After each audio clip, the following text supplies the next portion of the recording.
नमस्कार मंडळी, मी तुमचा लाडका मित्र वरद विजय चव्हाण आणि तुम्हा सर्वांचं माझ्या युट्यूब चॅनलमध्ये स्वागत करत आहे. मंडळी, आय थिंक मी कॉलेजमध्ये असताना एक हिंदी सिनेमा आला होता, ज्या सिनेमाचं नाव होतं खौसला का घोसला.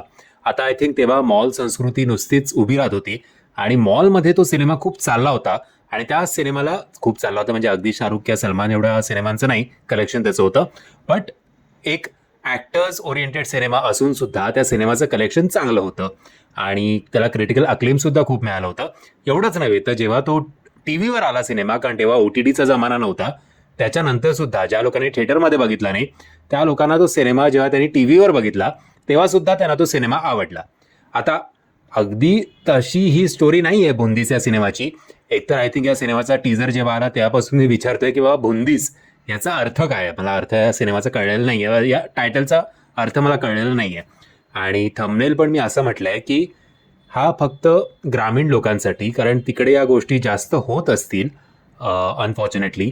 म्हणजे आपल्या शहरी जीवनात सुद्धा होतात, पण रेरा आणि या सगळ्या गोष्टी असल्यामुळे जरा काहीतरी काही वर्षानंतर काहीतरी मार्ग निघतो असं पण बोलू शकतो. बट एक थोडक्यात तुम्हाला सांगतो, गोष्ट आहे बाळासाहेबाची. बाळासाहेब म्हणजेच बुंदीस, जे मी इतके टीजरपासून विचारतोय की बुंदीस म्हणजे काय बुवा. सो बाळासाहेबलाच बुंदीस म्हणून संबोधलं जातं.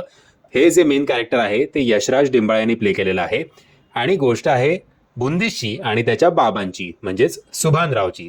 सुभानराव म्हणजेच भरत शिंदे, ज्यांना एका जमिनीचा तुकडा घ्यायचा असतो आणि त्या जमिनीच्या तुकड्यावर एका मोठ्या पदावरच्या त्या गावातल्याच एका मोठ्या डॉमिनंट पोझिशन असलेल्या व्यक्तीचा त्याच्यावर डोळा असतो त्या जमिनीवर. आता हे जे काही भांडण आहे ते कसं मिटणार, पॉवर जिंकणार की सत्य जिंकणार, की पॉवर जिंकून जसं खौसला का घोसलामध्ये होतं की त्यांना पॉवरला सुद्धा ते गंडवतात, तसं काही होणार का. या सगळ्या गोष्टी जर तुम्हाला जाणून घ्यायच्या असतील तर तुम्हाला हा सिनेमा सिनेमागृहात जाऊन बघायला हवा.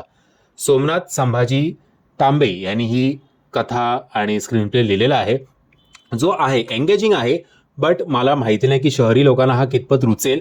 एक तर ते मी टीजर का ट्रेलरच्या रिव्ह्यूमध्ये सुद्धा बोललो होतो की ती भाषा समजायला ना थोडा वेळ लागतो आणि खास करून ट्रेलरमध्ये असं घडलं होतं की बॅकग्राऊंड म्युझिक खूप होतं आणि त्या बॅकग्राऊंड म्युझिकच्या मनाने डायलॉग्स काही ऐकायलाच येत नव्हते आणि जे ऐकायला येत होते ते आपण त्याचा अर्थ लावेपर्यंत पुढचं वाक्य पण येत होतं.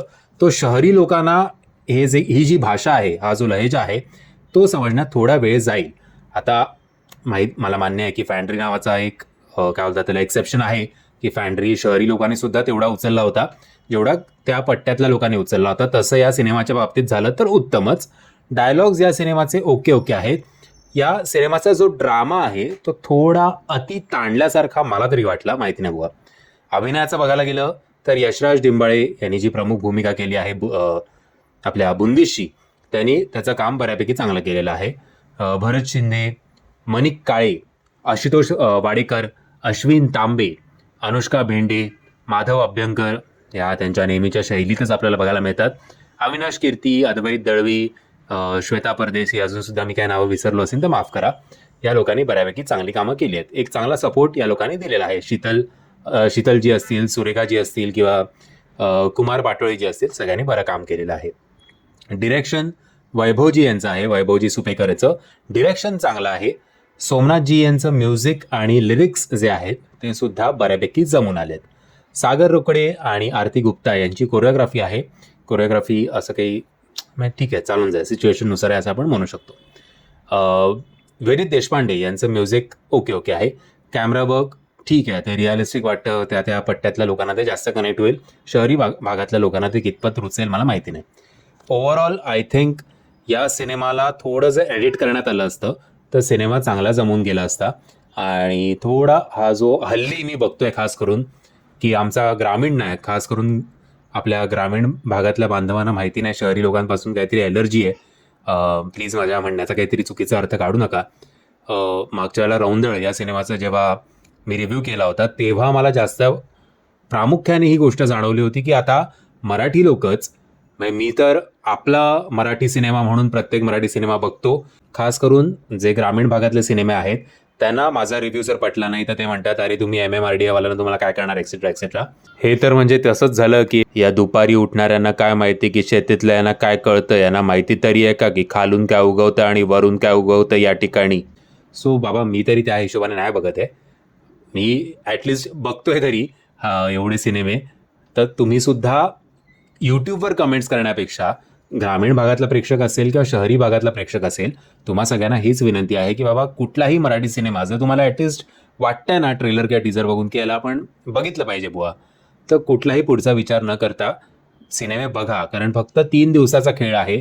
रविवार नंतर मॉलवाले जे आहेत खास करून ते मराठी सिनेमा तर मुंबई, पुणे, नाशिक या शहरांमधनं काढतात.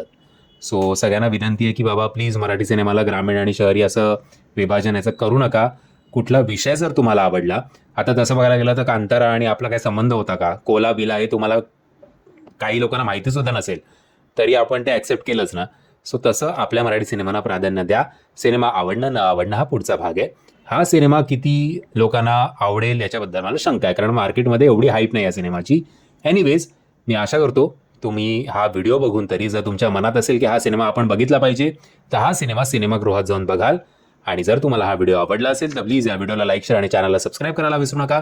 जय हिंद, जय महाराष्ट्र.